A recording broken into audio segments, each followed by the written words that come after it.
একজনকে আমি এইরকম ওয়ার্ড তোমার মুখ থেকে আমি আশা করি নাই। নারীদের কোনো প্রতিনিধিত্ব করে না। যে কণ্ঠস্বরের মালিক একজন, তার দায়ভার চাপানো হচ্ছে আরেকজনের কাঁধে। পর্দার আড়ালে এ কোন খেলা? একটি ফোনালাপ যা সামাজিক যোগাযোগ মাধ্যমে দাবানলের মতো ছড়িয়ে পড়েছে এবং তার কেন্দ্রে রয়েছেন জাতীয় নাগরিক পার্টির এনসিপির যুগ্ম আহ্বায়ক সারোয়ার তুষার। কিন্তু এই নাটকের সবচেয়ে পরবাস্তব অধ্যায় হল যখন এনসিপি নেত্রী নীলা ইসরাফিল নিজেই স্বীকার করেছেন যে ভাইরাল হওয়া কথোপকথনটি তারই, তখন অনলাইন আক্রমণের নির্মম তীর ছুটে যাচ্ছে দলের আরেক যুগ্ম আহ্বায়ক ডাক্তার তাজনুভা জাবিনের দিকে। বিশ্লেষকদের মতে এই পরিকল্পিত বিভ্রান্তি ও কাঁদা ছোড়াছড়ি ঘটনাটিকে এক জটিল রূপ দিয়েছে, যেখানে ব্যক্তিগত নৈতিক স্খলন, রাজনৈতিক ষড়যন্ত্রের অভিযোগ এবং দলের অভ্যন্তরীণ ব্যবস্থাপনা সবকিছু মিলেমিশে একাকার হয়ে গেছে। ঘটনার শুরু একটি অডিও ফাঁসকে কেন্দ্র করে, যেখানে সারোয়ার তুষারকে এক নারীর সঙ্গে আপত্তিকর আলাপচারিতায় লিপ্ত হতে শোনা যায়। সঙ্গে সঙ্গে সামাজিক মাধ্যম পরিণত হয় এক বিচার সভায়।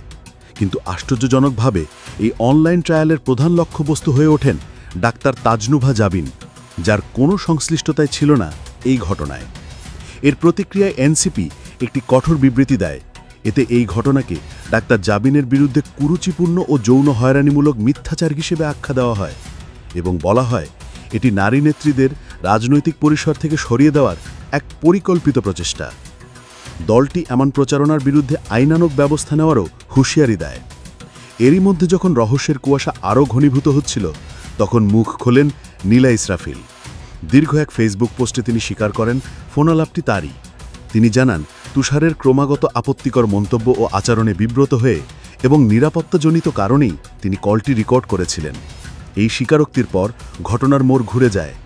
একদিকে যখন দল সারোয়ার তুষারকে কারণ দর্শানোর নোটিশ দিয়ে সাংগঠনিক কার্যক্রম থেকে বিরত থাকতে বলেছে, তখন তুষারও নিজের ফেসবুক ওয়ালে এটিকে এক ঘৃণ্য রাজনৈতিক ষড়যন্ত্রের শিকার বলে আখ্যা দিয়েছেন। তার দাবি এই অডিও ক্লিপটি পরিকল্পিতভাবে কাটছাঁট করে তাকে এবং তার দল এনসিপিকে হেয় করার জন্য ছড়ানো হয়েছে।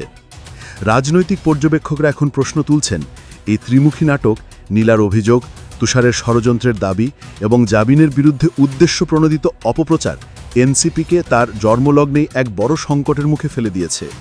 অনেকের মতে, যেখানে নতুন ধারার রাজনীতির কথা বলে দলটির যাত্রা শুরু, সেখানে নারী সহকর্মীর প্রতি নৈতিক স্খলনের অভিযোগ এবং তার জেরে সৃষ্ট অভ্যন্তরীণ কোন্দল এবং ফেসবুকের কাদা ছোটাছুড়ি দলটির ভবিষ্যৎ নিয়ে এক বড় প্রশ্ন তৈরি করেছে। এই ঘটনা কি নিশ্চয় ব্যক্তিগত দ্বন্দ্ব, নাকি এর পিছনে রয়েছে বৃহত্তর কোনো রাজনৈতিক ষড়যন্ত্র? তবে কারণ যাই হোক না কেন, পর্যবেক্ষক মহল মনে করছে এক ফোনালাপের জেরে দুই নারীর সম্মানহানি এবং একটি দলের ভাবিমূর্তি যে মারাত্মকভাবে প্রশ্নের মুখে পড়েছে, তা নিয়ে কোনো সন্দেহ নেই। Desk report, 21 television.